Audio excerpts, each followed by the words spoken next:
기도하고 시작하겠습니다. 하나님 아버지 고맙고 감사합니다. 홀시학교 이렇게 또 두 번째 시간을 가질 수 있도록 인도해 주셔서 고맙습니다. 하나님 아버지 이 홀시학교를 통하여서 또 우리가 알아야 될 거, 배워야 될 거 잘 간직하여서 정말 하나님 나라를 위하여 복되게 살 수 있도록 인도하여 주옵소서. 감사드립니다. 예수님 이름으로 기도하였습니다. 아멘. 여러분들이 이제 젊잖아요, 그지? 그러면은 시간은 정말 정직하게 흐른다고. 태어나면 자라고 자라면 늙고 그럼 시대가 바뀌는 건 정상적인 거라. 어느 날 보게 되면 여러분이 이제 주인공이 되는 시대가 오는 거예요. 그때 주인공이 되는 시대가 왔을 때 여러분이 바르게 서지 못하면 주인공이 결국은 주인공의 역할을 하지 못하고 모두를 위기 가운데 빠뜨릴 수 있게 한다라고 하는 겁니다. 마찬가지로 저도 여러분과 같은 시간이 있었잖아요. 20대 때 참 많이 방황하면서도 그 하나님께서 주신 소명을 가지고 끊임없이 그냥 부딪히면서 살아왔는데 그 시간이 지나 보니까 벌써 이제 50이 중반이 되었고 60을 바라보는 시간이 된 거죠. 금방 지나가진 않았어요. 참 길게 긴 오랜 시간을 거쳐서 지나간 것은 사실이지만 분명한 것은 그 시대가 온다라고 하는 거. 마찬가지예요. 20대였었던 여러분이 곧 40대가 되고 곧 60대가 되는 거거든요. 여러분이 40대가 되는 시간이 되게 중요한데 40대, 50대 때 그때 그 40대, 50대 때 정말 여러분의 자녀들이나 후배들을 잘 이끌어 가려면 청년 시절에 잘 준비되어 있어야 되는 거죠. 그러니까 청년 시절이 준비되어져 있지 않으면 다음 세대에 대한 희망은 매우 희박해지는 거예요. 없어지는 건 아니지만 희박해진다라고 하는 거예요. 그래서 청년 시절에 여러분들이 정말 잘 준비되어야 되는데 어떻게 준비되어야 될까? 저는 청년 시절은 전문가가 되는 시기는 아니다. 청년 시기는 다양한 모습들을 배우고 익혀서 나로 하여금 하나님께 나에게 주신 그 소명을 저도 선명하게 만들어가는 그런 시기다. 그러니까 좌충우돌 한다고 해서 이상한 것도 아니고 또 반면에 어떤 사람은 뭐 지금부터라도 자기 길을 똑바로 가는 사람도 있겠지. 그렇다고 해서 이상한 것도 아니라는 거지. 뭔 쟤는 젊은데 뭐 지금부터 뭘 자기 길을 저렇게 가? 라고 하는 것도 이상한 거 아니고 아유 저는 뭐 하려고 저렇게 방황하고 아직도 자기 길을 못 찾아? 하는 것도 이상한 게 아니라는 거지. 청년이라는 시기는 그렇게 자기의 길들을 찾아가는 시기다. 그런데 문제는 청년이라는 시기에 자기를 찾아가는 노력이 없이 시간을 보내면 안 된다. 왜 그러냐면 시간이 생각 밖으로 금방 와. 금방 오거든. 그래서 어느 순간 쑥 지나간다고. 그렇기 때문에 좌충우돌하는 시간이 많은 것이 필요하지만 허송세월해서는 안 된다는 거지. 네, 여러분이 그런 측면에서 좀 많이 알고 있어야 되는데 그래서 우리가 솔시학교를 통해서 여러 가지 직업이라든지 다양한 삶의 모습들을 배우고 동시에 성경이 가르치는 것이 무엇인지를 배우고 있는 거지. 오늘은 그 가운데 지난학기 이제 구약 성경에 대해서 배웠다면 오늘은 이제 신약 성경에 대해서 좀 배우려고. 그러니까 오늘 배우는 건 되게 이제 예를 들자면은 설교 시간에도 할 수 없고 이거를 따로 강의 시간을 뽑아서 해야 되는데 그런 측면에서 지금 이 강의는 여러분이 많이 들을 수 있는 최고의 선물이라는 거지. 다른 장년들은 지금 듣지 못하니까. 그러니까 이 소중한 시간들을 잘 기억하면 좋겠다. 분명한 확신한 것은 오늘 공부하는 것이 되게 중요하긴 하지만 쉽게 잊어질 수 있는 내용이기도 해. 그러나 한번 배워놓는 게 중요하다는 거죠. 오늘 여러분과 함께 하기 위해서 신약 성경을 이해하는 거야. 그러니까 신약 성경을 오늘 살펴보는 건데, 신약 성경은 총 몇 권으로 되어 있는가? 신약 성경은 총 27권으로 되어 있다라고 됐어요. 그러니까 총 27권으로 되어 있어요. 그러니까 구약 성경이 36권으로 되어 있다면 신약 성경은 27권으로 되어 있다. 27권인데 보게 되면 이제 뭐 마태복음, 마가, 누가, 요한복음, 사도행전, 로마서, 고린도 전후서, 갈라디아서, 에베소서, 빌립보서, 고린도전서, 그죠? 디모데 전후서, 디도서, 빌레몬서, 히브리서, 야고보서, 베드로 전후서, 요한 1, 2, 3서, 유다서, 요한계시록, 이렇게 27권으로 되어 있다고. 그런데 이 27권이 그냥 무작위로 되어 있는 건 아니고 돼요. 27권이 무작위로 되는 건 아닌데, 이 27권은 어떻게 구조로 되어 있냐면, 우리가 읽는 성경 구조는 복음서, 그 다음에 역사서, 바울서신, 공동서신, 예언서, 이런 구조로 되어 있다라고 하는 거예요. 여러분 강의안이 다 있으니까 잘 보면서. 복음서 중에서도 이 공관복음서가 있고, 반면에 또 요한복음서가 있는 거지. 사복음서가 있는데 하나는 공관복음서고, 공관복음서는 뭐냐면 마태, 마가, 누가, 세 복음서예요. 마태, 마가, 누가는 공관복음서라. 왜냐면 예수님의 생애에 대해서 공통된 관점으로 기술한 복음서가 마태, 마가, 누가야. 성경 보면은. 그래서 마태, 마가, 누가는 서로 비슷한 내용들을 다 가지고 있다라고 하는 거예요. 근데 요한복음은 좀 달라요.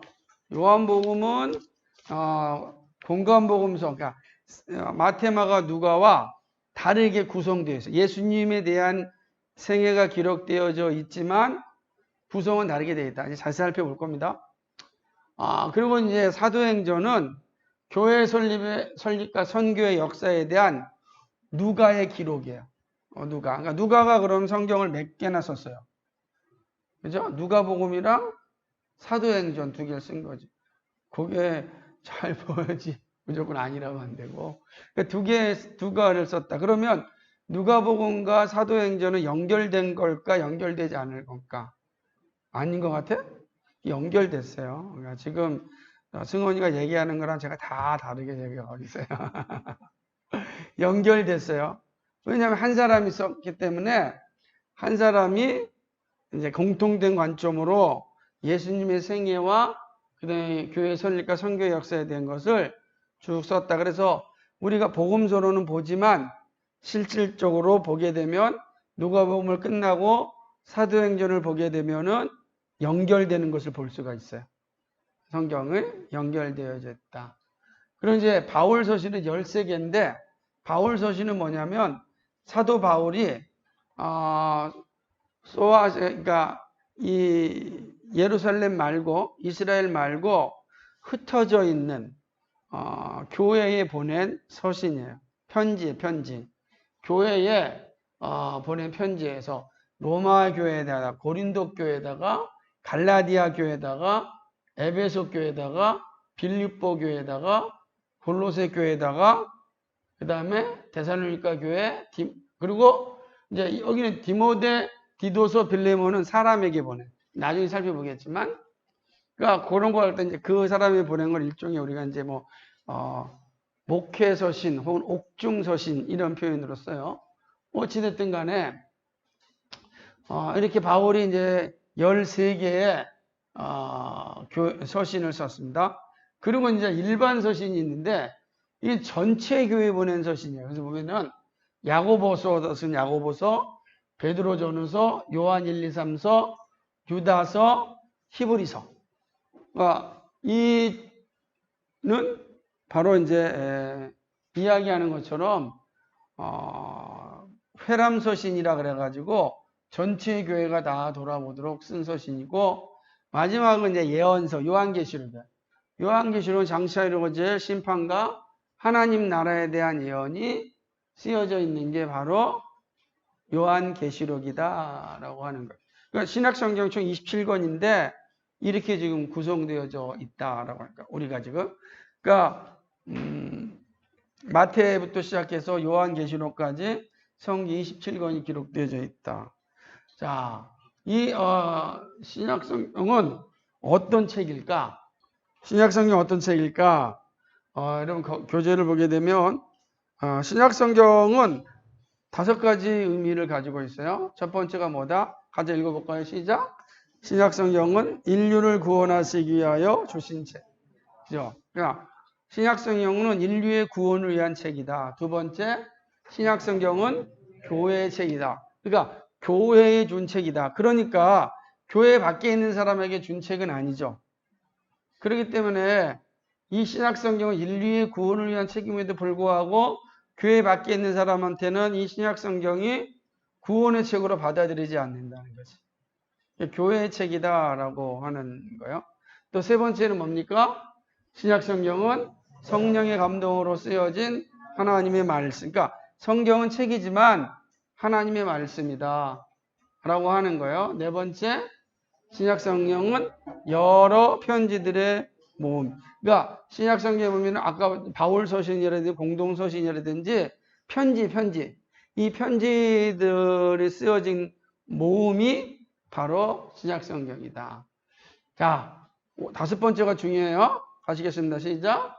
신약성경은 다양한 모습을 가지고 있지만 그리스도로 통일되어 있습니다.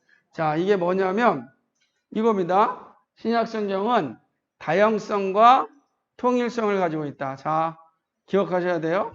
자, 신약성경은 다양성과 통일성을 가지고 있다. 무슨 말입니까? 그러니까 신약성경은 다양한 내용들이 기록되어 있어요. 다양한 교회에 대해서 내용들이 되어 있어요. 그런데 뭐죠? 통일, 그리스도로 통일되어져 있는 게 신약성경입니다. 그러니까 우리 신약성경 전체를 읽으면서 누굴 발견할 수 있는 거예요? 예수 그리스도를 발견하는 거. 어느 성경을 읽어도 통일된 예수 그리스도에 대한 쓰여진 거예요. 그런데 그 교회가 다르고 받는 사람이 다르고 그 지역이 달라요. 다 시기도 다르요. 그런데 그 안에는 그리스도로 통일되어져 있다라고 하는 거예요. 그래서 되게 중요한 거죠. 이게 이제 신약성이 어떤 책인가에 대한 5가지 이해를 잘 가지고 있어야 됩니다. 이게 되게 중요한 개념이에요. 그래야지 않냐면 신약성경을 우리가 설교를 듣거나 읽을 때에 그냥 의미 없이 읽을 수 있어요. 개념을 잘 알고 있어야 된다. 자, 이제부터 조금 지루하기도 하지만 그러나 반드시 우리가 여러분은 알고 있으면 좋겠다. 젊은 사람들이니까. 왜 그러냐면 이 신약성경에 대한 역사적 배경이요. 그러니까 신약성경이 어떤 역사적 배경 가운데 있는가? 우리는 다 배경 속에 존재하잖아요. 그죠? 예를 들면은 승희는 몇 년도에 태어났어요? 예? 2008년 태어났다고. 2002년에 누가 태어났어? 2002년은 뭐야? 우리나라로 하면 월드컵이랑 엄청난 사건인데 태어났어요. 그죠? 다 지나고 2008년에 태어났죠. 그죠? 자, 생각해 봅시다. 1900년대 태어난 사람 입장, 이 볼 때는 오늘날의 BTS가 누군지 모르고 태어났겠죠. 그죠? 살고 있겠죠. 지금은 뭐요? BTS라는 엄청난 세계적인 인물이 있는데 우리가 태어난 거죠. 태어난 시간에 따라 달라지는 거예요. 또 뭐 우리가 어디서 있는 거예요? 지금 대한민국이라는 한반도라고 하는 이 지형 속에 살잖아요. 그죠? 남과 북이. 되게 어려운 상황 가운데 살아가고 있는 겁니다. 그래서 미국에 태어났구나, 유럽에 태어난 사람과 다르게 우리는 우리만의 문화를 가지고 있는 그러한 상황 속에서 우리는 살고 있는 겁니다. 그렇죠. 만약에 생각해 봅시다. 승원이가 만약에 조선시대에 태어났다면 어떻게 됐을까요?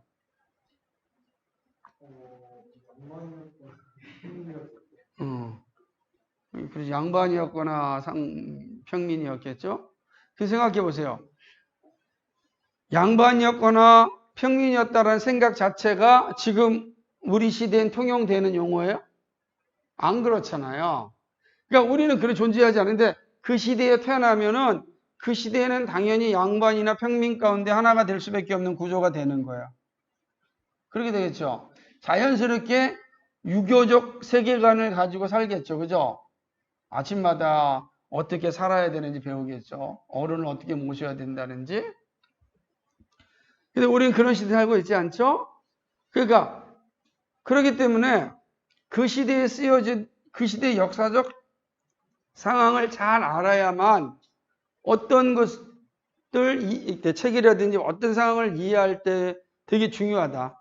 성경도 그 역사적 배경을 아는 게 그런 의미에서 중요하다라는 거예요. 자, 그럼 이제 신약 성경을 이해하려면 어디부터 가야 되냐면 저 북이스라엘부터 가야 돼요. 북이스라엘은 기원전 BC예요. 기원전 722년경에 아수르 왕 사르곤 2세에게 멸망을 당합니다. 그리고 남쪽 유다는 기원전 587년경 바벨론에 의하여 느부갓네살 왕에게 멸망을 당합니다. 그러니까 이스라엘이 북쪽 이스라엘과 남쪽 유다로 갈라졌는데 이 갈라진 두 나라가 완전히 망할 때가 언제냐? 587년이에요. 기원전 587년에 바벨론에 의해 가지고서 우리가 다 망합니다. 그런데 바벨론은 기원전 539년에 페르시아에 의해서 멸망을 당합니다. 페르시아의 그러니까 지금 이제 페르시아의 고레스 왕에 의해서 멸망을 당하고 바벨론에 갔던 이스라엘 백성들이 다시금 이스라엘로 돌아옵니다. 저 고레스 왕 때문에 돌아와요. 여기 중요한 게 뭐냐면 바벨론이 멸망하고 고레스 왕이 멸망한 이 시대에 언어가 뭐였냐? 아람어를 사용합니다. 아람어. 자, 히브리어, 헬라 이런 거 아니에요. 아람어예요. 지금 쓰지 않지만 아람어를 사용합니다. 그리고 페르시아는 지금의 이란을 지역을 얘기해. 이란. 페르시아는 기원전 332년에 헬라, 다시 알렉산더에 의해서 멸망을 당합니다. 이제 우리가 아는 이제 알렉산더가 나오는 거예요. 알렉산더 알죠? 그러니까 물 좀 갖다 주세요. 알렉산더가 이제 페르시아를 멸망하고 이제 제국의 황제가 됩니다. 자, 이때 알렉산더는 그리스 사람이니까 자기가 점령하는 나라마다 헬라 문화를 전파하고 헬라어, 그리스어를 공통으로 사용합니다. 자, 그러면 유대 사람들은 지금 어떤 언어를 좀 사용하고 있어요?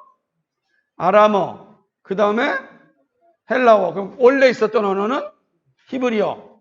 자, 히브리어, 그 다음에 뭐예요? 아람어, 그리고 헬라어가 이스라엘 안에서 사용되고 있습니다.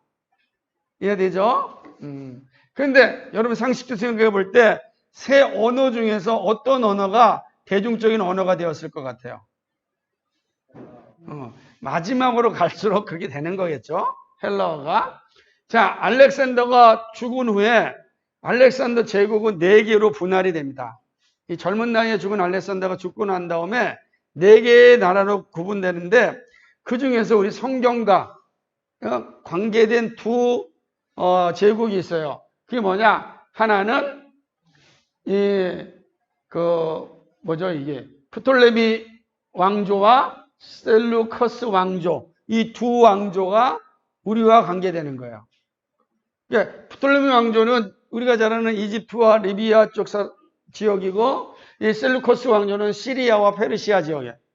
앞으로 보게 되면 이제 셀루커스 왕조가 더 긴밀한 관계를 맺게 되는데, 어쨌든 이제 여전히 알렉산더는 죽었지만 그리스의 영향력은 여전히 있는 거예요.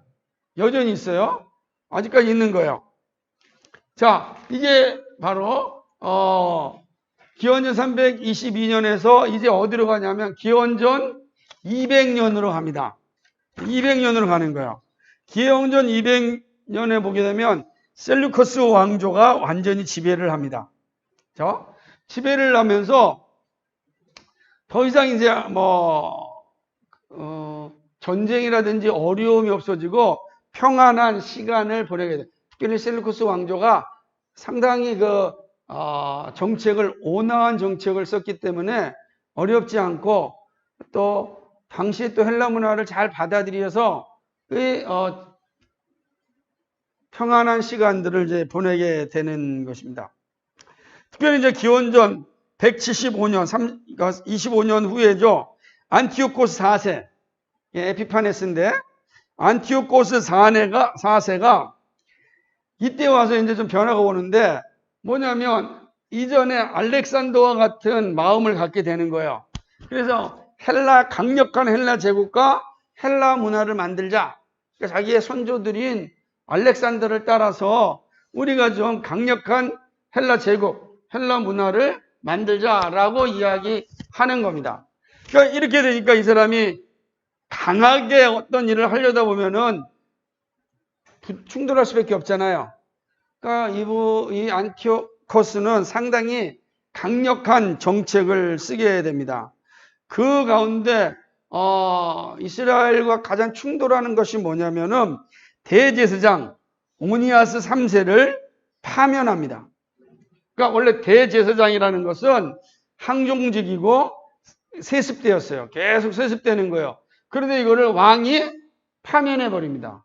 그리고 그의 동생 요수아를 대제사장으로 세우는 거예요. 재밌는 건 뭐냐면 이 요수아가 대제사장이 되면서 이름이 바뀌어요. 야손이라고. 근데 야손은 뭐냐면 그리스 이름이에요. 헬라 이름이에요. 지금 유대 사람, 이스라엘 사람이, 이스라엘 대제사장이 이름이 바뀌어서 그리스 이름으로 바뀌게 되는 것이죠. 이 안티오코스가 얼마나 또 강력한 통치를 했냐면 예루살렘 자체를 뭘 만들었냐면은 예루살렘 성전이 있는 곳이에요. 근데 성전 있는 곳에 군사훈련을 건설했어요. 근데 경기장을 갖춘 군사훈련소예요. 그러니까 그리스 사람들은 이제 크게 나중에 노마도 보겠지만 이 경기장 같은 걸 만들어 놓고 거기에다 군사훈련 하는 거예요. 그리고 거기다가 재밌는 거 뭐냐면 헬라 청년들과 함께 나체로 훈련을 시킵니다. 지금 거기가 어디예요? 예루살렘 성전이 있는 곳이에요.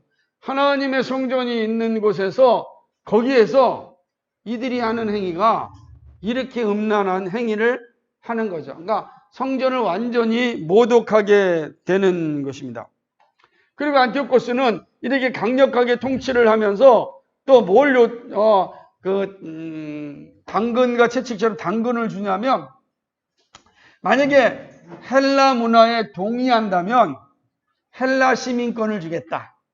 이렇게 얘기하는 거야. 야, 헬라 시민권을 주겠다. 이건 엄청나게 큰 메리트가 되는 거예요. 왜냐하면 당시 헬라 제국의 전체니까 어디를 갈 수가 있는 거예요. 헬라 제국의 시민권을 주겠다는 거. 이거는 항상 강대국들이 쓰는 그런 야비한 정책 가운데 하나예요. 나중에 로마도 마찬가지고요. 그래서 우리나라 사람들도 외국 갈 때 지금 특별히 미국 시민권 갖고 싶어서 엄청나게 애를 쓰잖아요. 강대국이고 거기 가게 되면 삶의 질이 좀 나아질 수 있다는 생각 때문에 그런 일을 하듯이 헬라 제국도 그런 거 한 거예요. 그러면서 경기장에서 이방신들에게 제사하는 일에 자연스럽게 동참하게 되는 겁니다. 경기하고서 거기서 이제는 이방신에게 제사하는 일에 이들이 아주 자연스럽게 이제 동참하게 되는 거죠. 그러니까 이게 왜 무서운 거냐면 원래는 이스라엘 백성들은 사독 가문에서 계속해서 대제사장이 나왔단 말이에요. 그래서 항존직이었다고요. 그런데 이 항존직을 이 헬라 안티오코스가 박탈하는 거죠.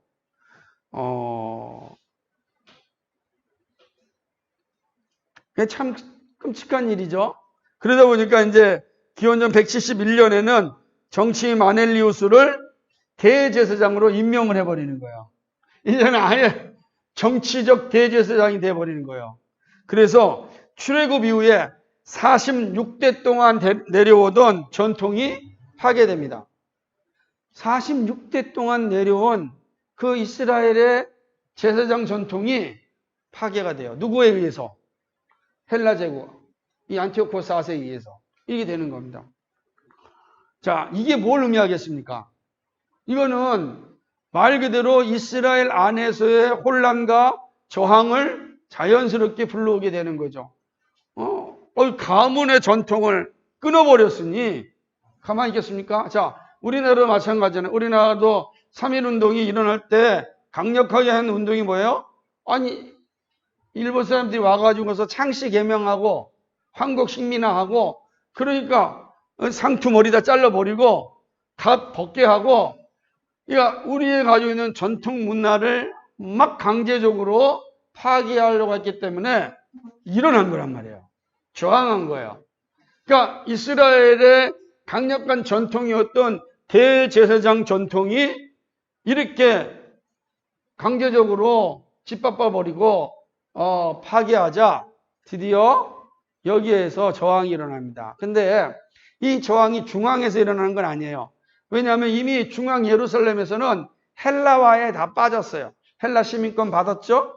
그러다 보니까 저항이 거기서 일어나는 것이 아니고 지방에서부터 일어납니다. 그것이 바로 하스몬 가문 시대 마카비 시대입니다. 기원전 167년 안티오코스 정책에 저항하여 가지고 이방신전 감독관을 모딘이라고 하는 지역에서 죽입니다. 이게 마띠디아거든요. 이 마띠디아가 이 이방신전 감독관을 죽이게 됩니다. 이로써 이제 저항의 불꽃이 시작되어지죠. 그리고 아버지 마띠디아가 죽자 셋째 아들 유다 마카비가 지휘권을 받습니다. 그리고 기원전 164년 엠마오 전투에서 대승을 합니다. 그리고 예루살렘을 정복합니다. 그리고 원래 이스라엘이 드렸던 제사를 회복해요. 그게 12월 25일이에요. 그러니까 희생제사를 다시 회복합니다. 그러니까 이래서 마카비 정부에 의하여 가지고서 이제 예루살렘이 다시 회복되는 것이죠. 자, 문제는 여기서 끝났으면 좋겠는데 그러지 않고 기원전 160년이에요. 아직은 1년이 아니에요. 기원전이에요. BC예요. 160년경에 유다가 죽고, 그러니까 유다 마카비가 죽고 요나단이 지휘권을 인계받습니다. 자, 이렇게 요나단이 지휘권을 인계받자 셀루코스 왕조가 볼 때 계속 이게 싸워가지고서는 안 되겠다. 마찬가지예요. 일본도 3.1운동 이후에 우리를 향한 정책이 바뀌거든요. 문화 정책으로 바뀌듯이 셀루쿠스 왕조도 정책을 바꿔가지고서 이 마카비 가문과 요나단과 협상을 맺습니다. 협정을 쫙 맺는 거예요. 협정을 맺고 요나단을 대제사장으로 임명합니다. 아니 뭐야? 근데 요나단이 난 아니다. 난 대제사장 가문이 아니다. 그래야 되는데 그러지 않고 대제사장으로 본인이 받아들입니다. 그럼 어떻게 되겠습니까? 자, 그 전까지는 안티오코스 셀루코스 황조에 대해서 저항했던 많은 이스라엘 사람들이 이제 마카비 가문을 의심하기 시작하는 겁니다. 아니 지금 왜 저항이 일어난 거예요? 셀루코스 왕조가 이 사람 마카비 안티오코스가 지금 46대까지 내려왔던 사독 가문의 제사장직을 파괴했잖아요. 그래서 거기에 저항이 있는데 그럼 다시금 원래대로 회복해야 되는 거 아니에요? 그런데 그러지 않고 이 마카비 가문 이 사람들이 자기가 대제사장이다 이렇게 된 겁니다. 이러다 보니까 이제부터 이제 타락하기 시작합니다. 기원전 142년에 요나단이 죽고 형 시몬이 계승을 합니다. 그리고 이때부터 이 시몬은 이 물질에 욕심이 가해가지고 그냥 이제부터 영토를 많이 토지를 차지하기 시작하는 거예요. 그러니까 이제는 더더욱 유대 사람들이 반감을 일으키는 거죠. 이스라엘 사람들이. 이 말은 마카비 시대가 종말이 다가오고 있다라는 걸 보여준다는 거죠. 기원전 134년. 이 어려운 이름이 되게 많이 나오는데, 예. 예. 이방신전 감독관을 죽인 게 마따디아를 죽인 거예요. 아니, 마따디아가 죽인 거예요. 마따디아가 이방신전 예. 감독관을 죽인 거예요. 그렇죠. 마카비는 가문 이름이죠. 아니, 마카비는 유다 마카비가 아스모니 가문 이름이고, 마카비는 망치라 이런 뜻을 가지고 있어가지고 헬라 셀루코스 왕조에게 저항했다. 그래서 저항의 상징으로 마카비라, 마카비 시대라 그러는 거예요. 그러면 마따디아가 감독관을 죽였는데 그 마따디아가 죽자 셋째 아들 유다 마카비가 그러니까 유다 마카비, 유다라 그래도 되는데 마카비라는 건 뒤에 붙는 그냥 그 당시의 호칭이에요. 그러니까 아들이니까. 근데 아버지가 감독관을 죽였다고 지휘권을 얻은 거예요. 그러니까 마따디아가 감독관을 죽였잖아요. 그래서 이제 마따디아 감독관을 죽이니까 이 안티오코스가 이 마따디아를 죽이려고 했겠죠. 그때 마따디아가 마따디아의 저항에 대하여서 호감을 가지고 있었던 유대인들이 있었어요. 그 사람들을 누구라 그러냐면 경건한 사람들, 하시딤이라 그래요. 이 사람들은 하시딤들이 계속해서 불만을 품고 이 사람들이 있었는데 이 하시딤들이 마따디아의 저항에 동조를 해요. 그래서 마따디아와 함께 그 저항 세력을 만들어요. 그래서 하시딤 사람들이 마따디아를 지도자로 삼는 거예요. 그래서 이제 저항이 시작되죠. 그러다가 마따디아가 죽게 돼요. 그러면 첫째 왕이 돼야 되는데 그때 셋째였던 이 유다가 가장 강력한 지도력을 가지고 있어서 이 유다가 이제 지휘권을 이어받게 됩니다. 당시에 따랐던 사람들이 그 과정이죠. 이해가 되죠? 자, 문제는 이렇게 지휘권을 받아서 이스라엘 사람들의 마음에 환심을 받았던 이 사람들이 결국은 정권에 오래 있다 보니까 부패하기 시작한 거예요. 그래서 이제 부패하니까 아까 제가 말씀드린 경건한 유대인들이었던 하시딤들이 이 마카비 가문 혹은 이 하스몬 가문들을 아주 이렇게 동조했는데 이들이 이렇게 부패하니까 그들도 그들로부터 떠나기 시작합니다. 의심하는 거야. 진짜 이 사람들이 예루살렘의 성전을 회복하기 위한 것인가? 아니구나 라는 생각을 하게 된 거죠. 그래야 되는 거죠.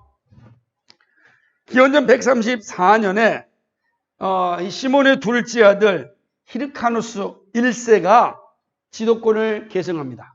이제 아버지의 그 지도권을 이어서 이 히르카누스 1세가 이제 받죠. 그리고 이때에 이두메를 정복을 하게 돼요. 이게 이두메를 정복한다는 걸 예수님 당시 앞으로 가면 되게 중요한 거. 이때 이제 이두메가 정복당하는 거예요. 이두메는 예를 들자면 나중에 지도 나올 텐데 이제 보면 알겠지만은 갈릴리 밑에 예루살렘 밑에 지역에 있는 이두메인데 그 지역을 전부 다 이제 점령을 하게 되는 겁니다. 이두메 점령은 정말 중요한 거예요. 역사 속에서 이제 보게 됩니다. 그러고 난 뒤에 104년경에 히르카누스 1세의 아들 아리스토블루스가 1세가 통치를 합니다. 요때 그 전까지는 대제사장, 지도자 이랬잖아요. 요때 왕으로 칭함을 받습니다. 스스로 왕으로 칭하는 거야. 그러니까 이 아리스토블루스 1세가 나는 왕이다 라고 이제 호칭을 하는 거야. 마카비 제국의 왕으로 이름을 받게 되는 것이죠. 여기부터가 조금 어려운데 이제 이름들이 되게 많이 나오죠. 점점 많이 나오고 있어. 그래서 잘 기억하시죠. 자, 103년에 기원전 103년에 아리스토블루스 1세가 죽습니다. 그러자 아리스토블루스 1세의 부인인 살로메 알렉산드라가 있어요. 그 부인이 이거 보니까 이게 지금 계속 정권을 유지하고 있었잖아요. 기분 좋을 거 아니겠습니까? 높고 싫은 거예요. 그래서 시동생, 다시 말하면 뭐야? 아리스토블루스 1세의 동생 알렉산더 얀네우스와 결혼하고 왕위를 계승합니다. 그러니까 왕위 계승이 아리스토블루스 1세의 아들이 아니라 아리스토블루스 1세의 동생이 왕위를 계승하는 거예요. 그때 그 알렉산더 얀네우스는 부인이 누구냐면 아리스토블루스 1세의 부인이었어요. 그러니까 형수랑 결혼하게 되는 거죠. 그런 다음에 재밌는 거 뭐냐면 이 얀네우스는 바리새인을 너무 싫어합니다. 그래서 800명의 바리새인들을 처단을 해요. 여기서부터 이제 정권의 싸움이 시작되는 거예요. 기원전 67년경에 이제 히르카누스 2세가 왕위를 이어받습니다. 히르카누스 이제 1세가 말고 이제 2세가 이제 그것은 이제 예를 들자면은 이 2세가 이제 왕위를 이어받아 가지고서 그러니까 사람들이 뭐냐면 이 히르카누스 2세를 바리새인들이 지지를 해요. 그러자 동생 아리스토블루스 2세가 형을 공격합니다. 그러니까 여기서 보면 알렉산더 얀네우스와 결혼했잖아요. 그 밑에 누가 있는가? 히르카누스 2세와 아리스토블루스 2세가 있는 거예요. 이해가 되죠? 그러니까 히르카누스 2세가 뭐 이제 1세 다음에 아리스토블루스 1세인데 그 1세의 두 아들이 2세와 아리스토블루스 2세인데 이 두 형제가 싸웁니다. 그런데 재밌는 건 아리스토블루스 2세가 형을 공격해요. 근데 이때 사두개인들이 아리스토블루스 2세를 지지합니다. 결국은 히르카누스 2세가 쫓겨납니다. 어디로 가죠? 이두메로 도망갑니다. 자, 여기서 중요한 게다. 아까 이두메는 뭐예요? 히르카누스 1세가 이두메를 정복했죠. 그리고 히르카누스 2세가 이두메로 도망갑니다. 그리고 그때 이두메의 지도자가 누구냐면은 안티파텔이에요.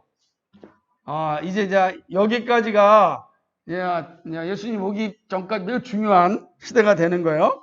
안티파텔이 이제 이두메의 지도자가 돼서 히르카누스 2세를 도와줍니다.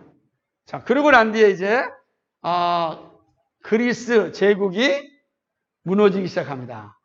그리고 이제 로마 시대가 도래합니다. 여기까지 로마 시대가 기원전 64년에 로마의 장군 푸페이우스가 군대를 이끌고 예루살렘에 입성합니다. 자, 이때는 언제냐면은 셀루코스 왕조와 전쟁을 치르고 셀루코스 왕조를 없애기 위하여서 푸페이우스가 전쟁에 참여했어요. 그러니까 다시 말하면 이제 셀루코스 왕조를 없애려고 전쟁에 왔다가 어디 간 거예요? 예루살렘에 들어간 겁니다. 그래서 이 예루살렘에 입성하여서 예루살렘을 정복합니다. 이때 예루살렘의 지도자가 누구였습니까? 아까 이야기했던 누구죠? 아리스토블루스 2세잖아요. 그죠? 아리스토블루스 2세가 있는데 그 2세를 몰아내고 안티파텔의 충고로 형 히르카누스 2세를 대제사장으로 인정합니다. 그럼 여기서 이제 역사가 그럼 어떻게 안티파텔이랑 로마 장군 푸페이우스랑 이게 연결이 됩니까? 푸페이우스가 전쟁 이제 셀루코스 왕조랑 싸우려고 이제 출격한 겁니다. 로마로부터 시리아까지 왔어요. 이때에 이 안티파텔이 도와줍니다.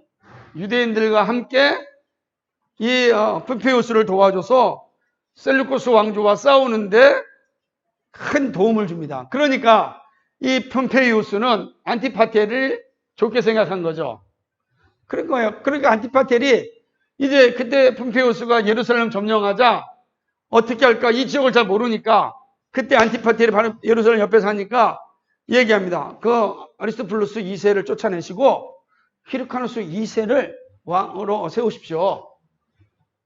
그 푸페이우스가 들으니까 좋은 거예요. 오케이. 그래가 여러분 푸페이우스 알죠? 푸페이우스 아마 로마를 보면 알고 우리가 푸페이우스 그 뭐죠? 화산도 알고 하잖아요. 그 푸페이우스가 이제 이 히르카누스 2세 안티파텔의 이야기를 듣고 히르카누스 2세를 예루살렘에 지도자로 삼습니다. 그리고 이 예루살렘에서 3번의 반란이 일어났을 때 노마를 계속해서 지지합니다. 그러니까 이 이제 노마로부터 안티파텔, 그다음에 히르카노스 2세는 철저하게 신임을 받게 되는 거죠. 그러다가 기원전 55년에 유대의 총독으로 임명을 받아요. 이 히르카노스 2세가 임명을 받는 거예요. 그러고 나서 이제 기원전 47년에는 히르크루스 왕이란 칭호도 사용합니다. 그리고 안티파텔은 로마의 시민권과 유대 지역의 집정관이 됩니다. 그러니까 왕 위에 분봉왕이고 지역왕이고, 이제 안티파텔은 로마의 시민권을 받는 거. 자, 우리 아까 헬라의 시민권 받는 게 정말 중요하다고 그랬잖아요. 왜 헬라의 시민권 헬라 제국이 어디를 가든 헬라 제국이니까 프리패스예요. 로마 제국도 동일한 거예요. 어디를 가든지 간에 다 프리패스니까 로마 시민권을 갖는 건 중요해요. 바울이 로마 시민권을 받았기 때문에 예루살렘에서 심판받지 않았잖아요. 마찬가지예요. 안티파텔이 로마의 시민권과 함께 유대 지역 전체 집정관이 됩니다. 그리고 이제 엄청난 이제 영향력을 행사하게 되는 거죠. 그리고 이제 이 안티파텔에게는 2 아들이 있었습니다. 이제 우리가 잘 아는 이름이 드디어 등장합니다. 하나는 파사엘이고 하나는 헤롯입니다. 우리가 아는 이제 헤롯 대왕이 나오는 거예요. 헤롯입니다. 그리고 헤롯은 이 2 사람은 유대와 갈릴리의 군 사령관이 됩니다. 왜냐면 다 로마의 도움을 받았기 때문에 그렇게 되는 것이죠. 자, 이제 우리가 유명한 그 헤롯 대왕이 나오는데, 제가 이제 한번 이게 맨 뒤에 아마 돼 있긴 할 텐데, 헤롯 대왕의 그 가문이 있어요. 여기 페이지 뒤에 가게 되면 헤롯 대왕의 가문, 가계도 엄청나죠. 이게 다 신약 시대와 연결되어 있어요. 이 가문에 있는 사람들이 전부 다 전부는 아니지만 여기 중요하게 이제 핵심적인 사람들이 다 신약 시대와 연결되어 있다. 자, 그럼 다시 앞으로 와서, 자, 헤롯 대왕은 누구냐? 기원전 44년에 로마에서 그 유명한 시저가 살해를 당합니다. 그죠? 잘 알죠?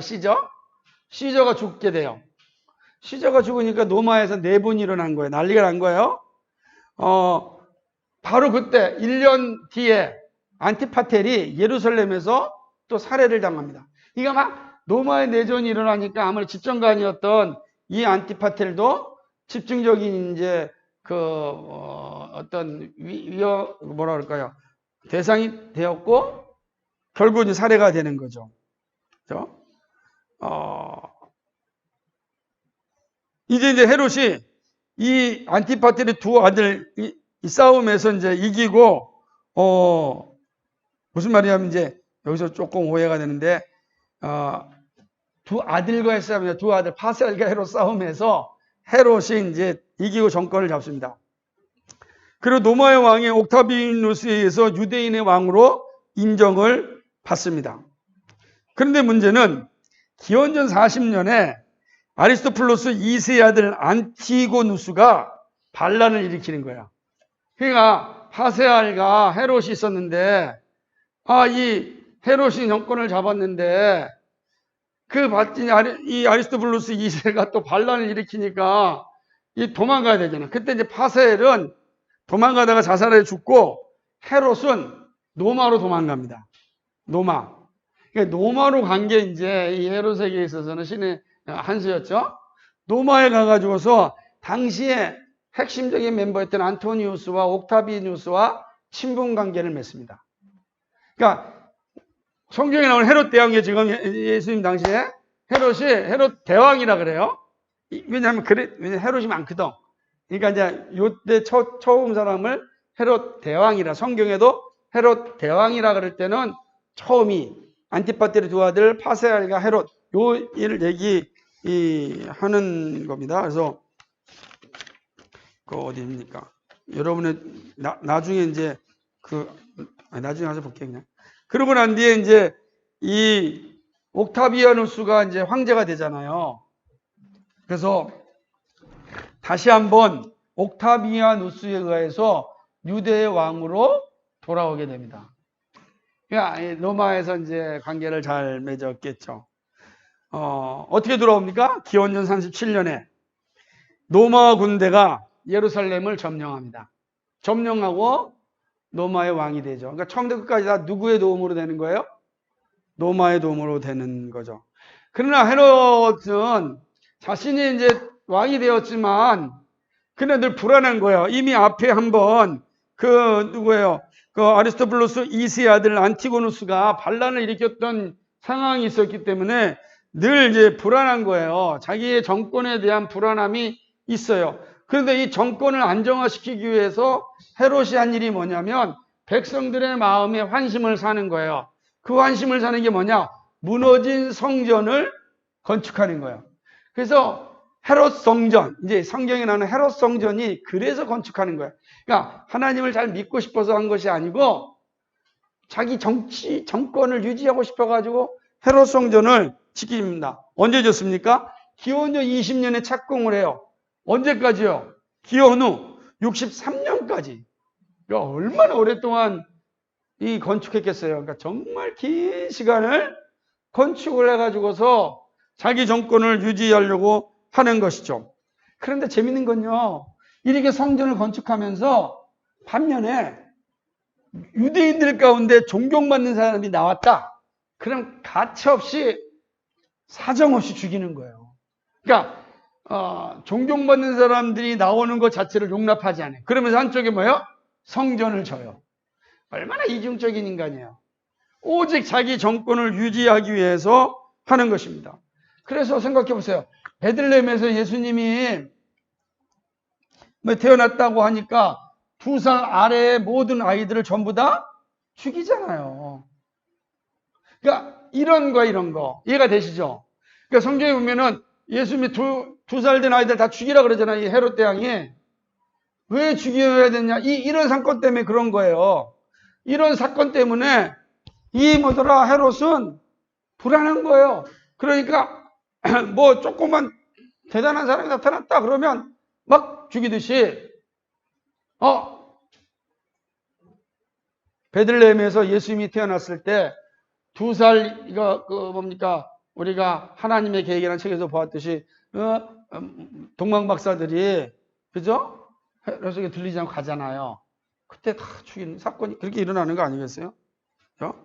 그러니까 유대와는 달리 그러나 헤롯 대왕은 로마에서는 인정받는 정치자였습니다. 그래서 이것 때문에 참 놀라운 건 뭐냐면요. 로마가 다스리는 모든 제국에서 유대인들은 인정받았다는 거예요. 맞아. 유대인들은 우리 로마 사람들에게 호의적인 사람들이야. 그게 왜 그렇겠어요? 이 헤롯 대왕 때문에. 그러다 보니까 어떤 일이 일어나겠어요? 모든 로마 제국 안에 유대인들의 정착촌이 많이 생기는 거예요. 흩어져서. 로마의 정착촌들이 유대인 정착촌이 많이 생기고 회당이 생기는 것도 로마 사람들이 아무런 제지를 안 했어요. 마음껏 회당을 세워서 모임을 가질 수 있도록 한 것이었습니다. 이때 이제 처음으로 이 헬라와 정책을 지지하는 정치 그룹이 나오는데 그들을 헤롯 당이라 그런 거예요. 그러니까 성경에 보게 되면 헤롯 당 할 때는 그것은 뭐냐면 헤롯과 같이 헬라 정치를 지지하는 사람들이다 라고 하는 거예요. 자, 이제 복음 시대가 돌아옵니다. 기원전 4년 여리고에서 헤롯이 죽습니다. 헤롯이 죽는 거예요. 그리고 아우구스투스 황제는 이 헤롯 대왕의 유언을 받아서 왜? 이제 친하니까 그죠? 그러니까 로마에서 상당히 인정받는 정치인들 아니었겠어요? 헤롯 대왕이. 그러니까 헤롯 대왕이 이제 죽을 때 유언을 하는데 그 유언이 뭐냐면 이스라엘을 셋으로 분할하여서 자녀들에게 나누어 주라는 거였어요. 그래서 분봉왕으로 호칭하는, 분봉왕은 뭐냐면 민중의 지도자라고 할 정도예요.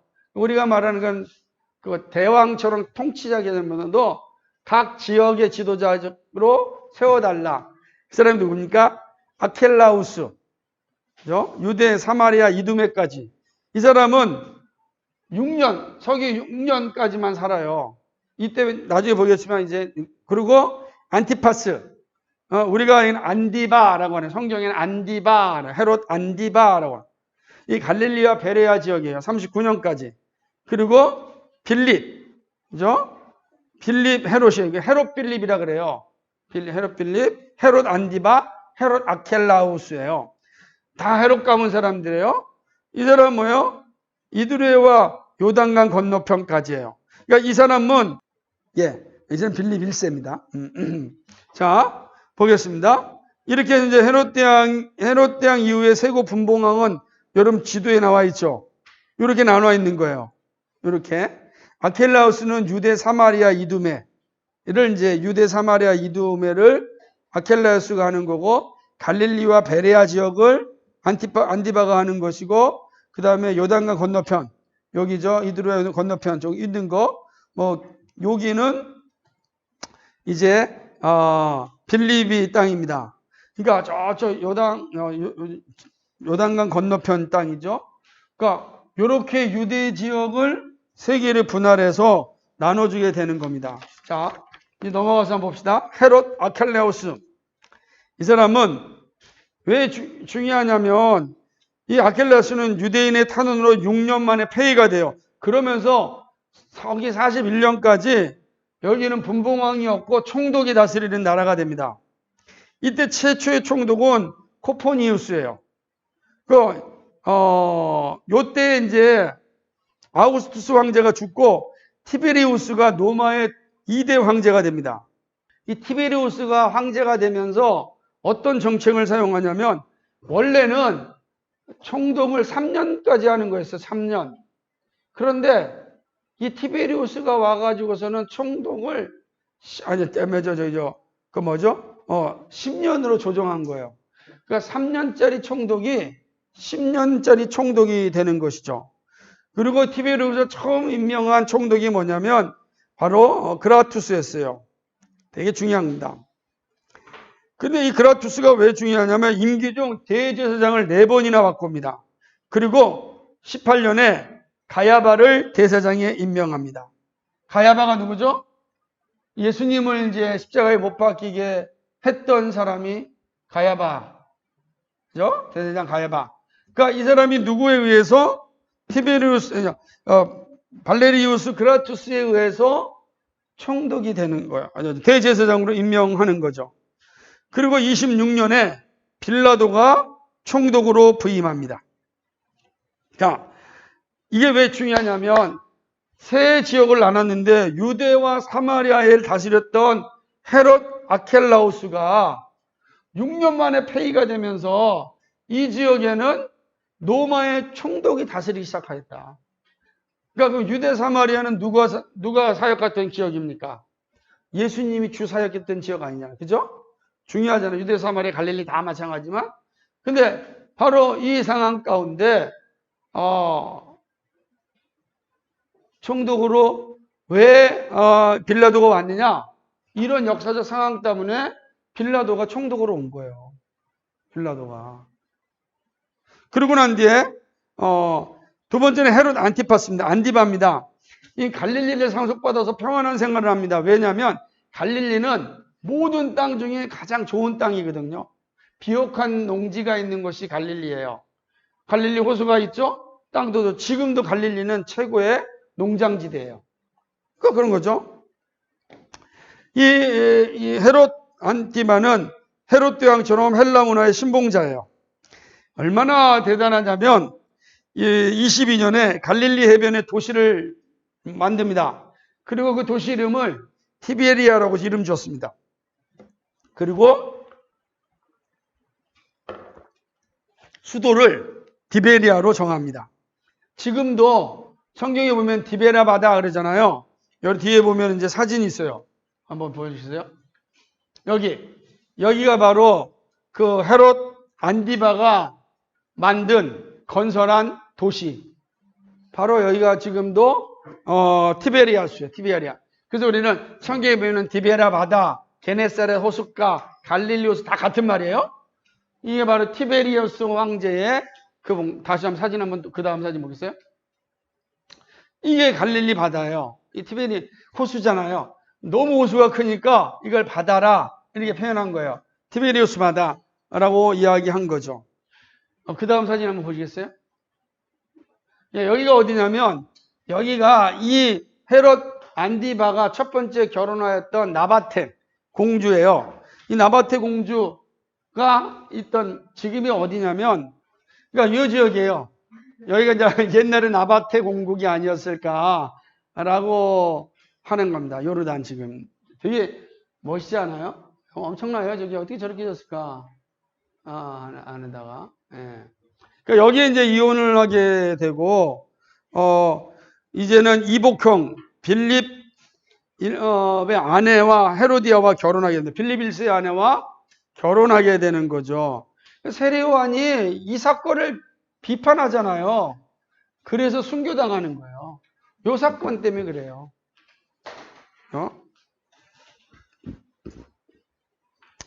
이 사람이 6월절 행사 때문에 이제 예루살렘에 올라와서 예수님을 만나지만 예수님에게 엄청난 이적을 기대했는데 아무것도 듣지 못하자 다시금 빌라도 총독에게 예수님을 보낸 불운한 사람이죠. 예수님을 만났는데 아무것도 이루지 못한 왕이다 라고 하는 것이 바로 헤롯 안디바입니다. 그 다음에 이제 두 번째가 헤롯 빌립 2세예요. 아까 얘기했던 헤롯 빌립 1세 말고 2세인데 이 헤롯 빌립 2세는 유대사에서 멀리 떨어졌습니다. 예를 들면 지금도 이스라엘 북쪽이에요. 가이사라 빌립보 지역을 가이사라 빌립보라고 하는 도시를 만든 사람입니다. 헤로디아의 딸 살로메와 결혼을 해요. 사진 한번 보여주시겠어요? 여기가 바로 이제 여기가 판신전 있는 가이사라 빌립보. 그 다음요.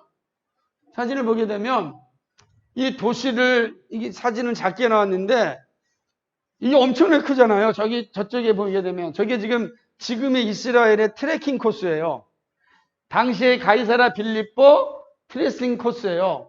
지금은 뭐냐 바니아스 폭포라고 하는데 이게 바니아스 헬몬산에서 내려오는 폭포가 된 그러니까 엄청난 물이 있고 평지가 있으니까 도시가 어떻겠어요? 좋겠죠. 살만하겠죠. 그죠? 물이 있고 평지가 있어요.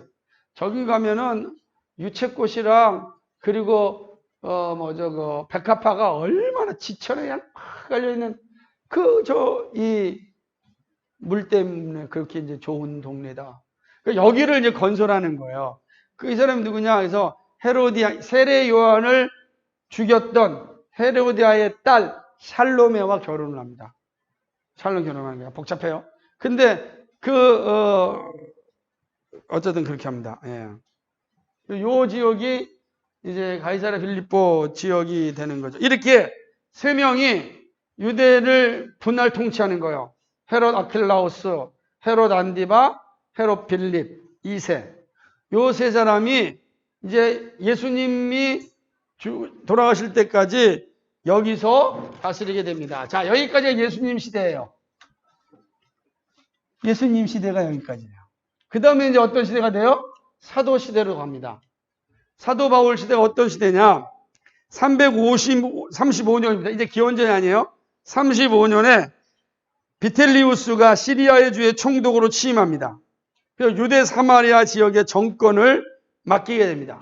자, 이때까지 총독으로 누가 있었냐면은 빌라도가 있었는데 빌라도가 36년에 실수를 합니다. 어떤 실수를 하냐면 사마리아에서 예언자가 나타났습니다. 사람들이 예언자를 따라서 모였는데 이 빌라도가 오해를 한 거예요. 어떤 오해를 했냐면 반란군이다.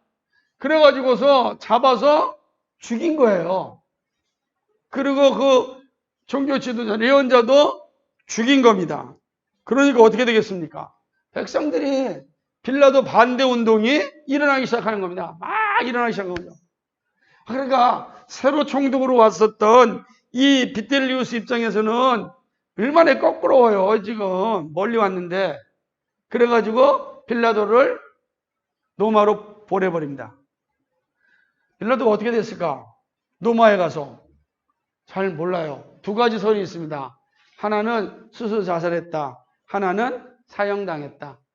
두 가지가 있으니까 빌라도가 비참하게 죽죠. 예수님을 심판에 노리게 했던 빌라도는 참으로 비참하게 생애를 마감하게 되는 것입니다. 이때 36년에 비텔리우스가 이제 보수적인 제사장인 요나단을 임명합니다. 다시 말하면 보수적인 제사장 임명했다는 것은 율법을 강조한 그런 거죠. 그래서 아직도 메시아가 와야 한다라고 생각하는 거예요. 이때 바로 스데반의 순교 사건이 일어나는 거예요. 이 순간에 스데반 집사님이 순교가 일어나게 되는 거죠. 그리고 37년에 칼리굴리 왕자가 이제 황제가 됩니다. 그러고 나서 이 요나단을 파면하는 거죠. 그리고서 이 칼리굴리는 헤롯 대왕의 손자인 헤롯 아그리파 1세를 왕으로 세웁니다. 헤롯 아그리파 1세가 전부 다 땅을 통치하게 돼요. 이제. 전부 다. 재밌는 건 뭐냐면 이래잖아요. 헤로디아의 그러니까 헤롯 아그리파 1세가 왕이 된 거예요. 그러니까 이거는 헤로디아의 오빠란 말이에요. 그러니까 헤로디아가 우리 남편도 왕으로 좀 세워달라. 헤롯 안디바도 왕으로 분봉왕 말고 왕으로 좀 세워달라. 그러다가 칼리굴라가 화가 납니다. 그래가지고 파면시켜버려요. 아예. 끔찍하죠? 그리고 헤롯 안디바의 모든 영토를 헤롯 아그리파에게 다 줍니다. 다 줍니다. 그래서 나중에 이제 41년에 클라우디스 황제 때, 칼리굴라 그 다음 황제 때는 헤롯 아그리파 1세가 헤롯 아그리파 1세는 뭐예요? 헤롯 대왕의 손자예요. 이 전체 이스라엘 영토를 받습니다. 그러나 44년에 아그리파 1세가 죽어요. 그러면 또다시 2세를 세울 줄 알았더니 그러지 않고 로마가 총독체제로 갑니다. 총독체제로 갑니다. 그리고 이제 대제사장을 선정하는 권한만 헤롯 2세에게 줍니다. 헤롯 2세의 땅입니다. 땅 칼키스를 얻습니다. 그래서 통치하게 되는 것이죠. 자, 이 시대는 이제 이렇게 되는 겁니다. 자, 그러고 난 뒤에 52년입니다. 이제 거의 역사가 다 끝나가. 왜냐하면 한 시대가 끝나거든요. 70년까지가 성경의 역사예요. 70년, AD 70년까지가 성경의 역사니까 거의 다 갔어요. 50년에 안티오니우스 펠릭스, 우리가 성경에 나오죠. 펠릭스 총독이 부임합니다. 성경에는 벨릭스라고 나와 있어. 벨릭스 총독이 부임하고 바울 사도가 이 벨릭스 총독에서 2년 동안 옥류당합니다. 한번 그 사진 한번 그 다음 사진. 여기가 바로 가이사랴예요. 바울 사도가 2년 동안 옥류당했던 곳입니다. 이게 지중해 앞바다고 저기 끝에 보면은 여기가 저쪽 계단인 저기가 감옥이에요. 그래서 2년 동안 이제 있게 되는 거죠. 정말 멋있는 도시인데 감옥 다 지중해를 막고서. 예, 그리고 이제 59년에 이제 포르시우스 페스투스라는 총독이 왔는데 문제는 뭐냐면 아그리파 2세와 그의 동생 버니게가 바울을 이제 신문합니다. 그리고 65년에 플로루스가 총독으로 취임합니다. 이때 이제 열심당원들의 폭동이 일어나요. 이 사람이 너무나 돈을 밝혀가지고.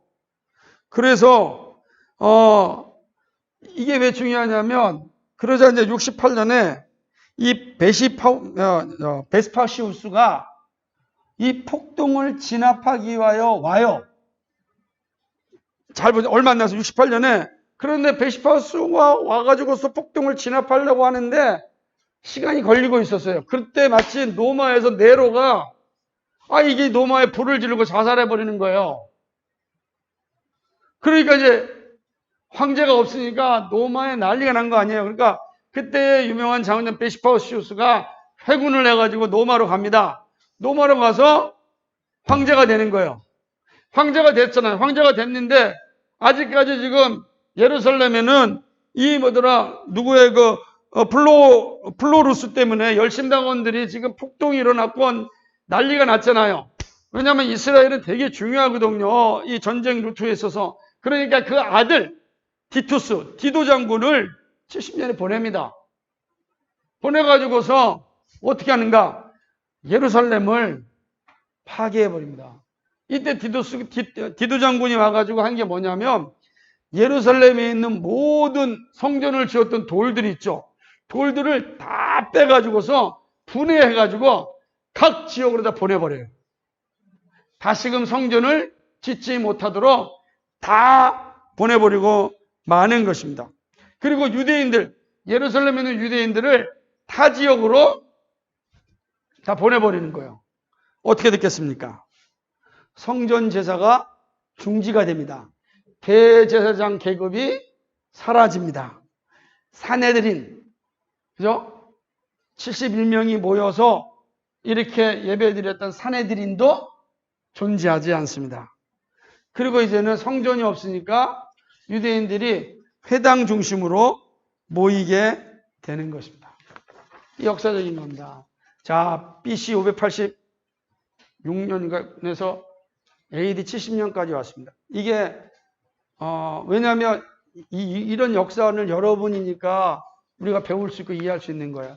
이거 정말 중요한 역사. 왜 신약 성경이 어떤 역사적 상황 속에서 지금 쓰여졌는지를 보게 되는 거예요. 이해가 되시죠? 예수님 당시 사회는 뭐냐? 대제사장 가문은 사라졌습니다. 그리고 당시에 로마 제국에 흩어져 있는 유대인들의 숫자는 약 450만 명 정도 됐어요. 그리고 이스라엘 땅에는 한 70만 명 정도가 살았다 이렇게 생각을 합니다. 예루살렘에는 한 2만 5천에서 3만 명 정도가 거주했다 이렇게 보는 겁니다. 유대사회를 유지하는 최소 단위는 회당 중심으로 하는 지역이에요. 회당은 언제 생겼는가? 바벨론 포로를 잡혀갔을 때 성전이 무너지고 나서 이스라엘 백성들이 모이는 작은 단위, 회당이었다. 이게 일반적인 거예요. 뭐 여러 가지 설이 있지만 일반적인 겁니다. 그러니까 이제 바벨론 포로기에 성전이 없어지고 난 뒤에 회당 제도가 세워졌다. 그것이 예수님 당시까지도 계속적으로 어떤 신앙생활을 유지하는 공간이었고, 바울이 복음을 들고 로마가 다스렸던 제국들을 간 때마다 거기에 회당이 있었어요. 몇 명이 450만 명의 유대인들이 흩어져 있었기 때문에 가는 곳마다 다 회당이 있었어요. 다. 그리스에도 회당이 있었고요. 로마에도 회당이 있었고요. 그 다음에 소아시아도 회당이 있었고요. 그래서 사실은 사도 바울이 복음을 전할 때 회당 중심으로 복음을 전하게 돼요. 참 이것도 하나의 은혜죠. 합력과 선을 이루시니까. 회당은 제사장과 장로 7인으로 되어 있고 지역 재판소가 23명, 산헤드린 회원은 72명, 그 다음에 현직 대제사장이 의장이에요. 근데 이게 언제 다 사라져요? 예루살렘 헤롯 성전이 파괴되면서, 디도 장군에서 예루살렘 파괴돼서 다 사라지고 맙니다. 언어는 뭐냐? 히브리어예요. 이 지역 방언이나 죽은 언어였습니다. 히브리어가 있었지만 죽은 언어라서 그냥 율법학자들이 율법을 연구할 때만 사용했던 언어가 히브리어였어요. 두 번째는 아람어예요. 예수님의 모국어가 아람어예요. 이미 말씀드렸듯이 아람어가 바벨론 그 포로 이후에 국제적인 용어로 사용되어졌던 거죠. 그 다음에 이제 알렉산드리아에서 헬라 제국이 되면서 헬라어가 지중해 연안의 공통어가 됩니다. 자, 지중해 연안이라는 건 저 앞쪽이잖아요. 그리스, 로마 이쪽으로 전체가 공통어가 헬라어가 되고, 아람어는 이제 대륙적으로 됐기 때문에 당시에 보통어는 다 헬라어였다. 그러면 이제 이스라엘 백성들이 주로 뭘 썼겠어요? 헬라어를 썼죠. 히브리어를 쓴 게 아니고 헬라어를 썼다. 그래서 신약 성경이 헬라어로 기록된 건 당연한 거죠. 재밌는 건 이 시대의 결혼은요, 남자는 18살에서 23살이었고 여자는 13살, 14살 이 결혼 정년기였어요. 그러니까 13살, 14살만 되면 결혼해야 돼요. 지나면 15살 되면 노처녀가 되는 거지. 우리가 생각하는 거랑은 비교할 수가 없죠. 그럼 지금 윤빈이는 어떻게 되는 거예요? 할머니가 되는 거죠. 이게 참 역사가 그렇다는 거죠. 그러니까 예수님이 어머니 마리아가 나이가 많았겠어요, 적었겠어요? 적었다라고 하는 거예요. 이해되죠? 그것도 공부를 안 했네. 찾아보세요. 왜냐하면 당시의 평균 수명이 길지 않았어요. 왜냐하면 아무래도 의료가 발전되지 않았기 때문에 우리나라도 되게 자꾸 뭐 지금 물어보니까 우즈베키스탄이나 이런 데도 워낙 담배를 많이 피는 문화라 지금 뭐 한 60만 되면 다 거의 끝난다. 그죠? 되게 수명이 짧다고 하는 거 보면은 아마 당시도 그러지 않았을까 하는 거죠. 그래서 당시의 성경, 구약 성경에서 사람들이 히브리어를 읽지 못하기 때문에 헬라어 구약 성경, 70인경입니다. 알렉산드리아에서 70명이 모여서 번역한 헬라어 성경을 다 읽었습니다. 헬라어 성경, 70인경을 읽었다. 그래서 이제 히브리어를 70인경으로 번역했기 때문에 히브리어 원문에서 직접 번역하는 것과 70인경을 통해서 번역하는 것을 비교하는 것이 되게 많아요. 왜냐면 왜 이 사람들은 이 단어로 번역했을까? 그래서 성경은 다 번역이에요. 번역이다. 번역을 이상하게 생각하면 안 된다. 그렇죠? 그래서 이제 더 문제는 뭐냐면 헬라어와 히브리어를 모르는 사람이 있을 거 아니에요. 이 사람들은 아람어로 보는 거예요. 그걸 탈금력이라. 그때 존재했어요. 그러니까 당시에 70인경 탈금력이 다 존재했고 히브리어 성경도 있었다고요. 그건 누가 와요? 율법학자들이 보는 거고 일반 사람들은 헬라어 70인경을 보고 그 다음에 이 둘 다 모르는 사람들은 아람어 탈금력을 봤다. 그래서 이제 신앙생활을 하고 있어요. 예수님은 그러니까 예수님은 다 하셨잖아요. 히브리어, 아람어, 헬라어를 다 하신 거죠. 보통 예수님이 사용하시는 아람어였다 이렇게 보죠. 헬라어보다도 아람어를 다 사용하셨다 이렇게 왜 모국어니까. 그렇겠죠. 아마 그 당시 왜냐하면 누가복음 보면 키와 지혜가 자라났다 보니까 예수님이 직관적으로 아시지만 또 목소리도 열심히 배우셨듯이 배우시지 않았을까. 그래야지 우리도 예수님 모두 직관적으로 아시지만 그러나 인성을 가진 방법대로 그대로 다 과정을 밟으셨다 라고 하는 겁니다. 안타깝네요. 몇 장 안 남았는데. 자, 오늘 여기까지만 하도록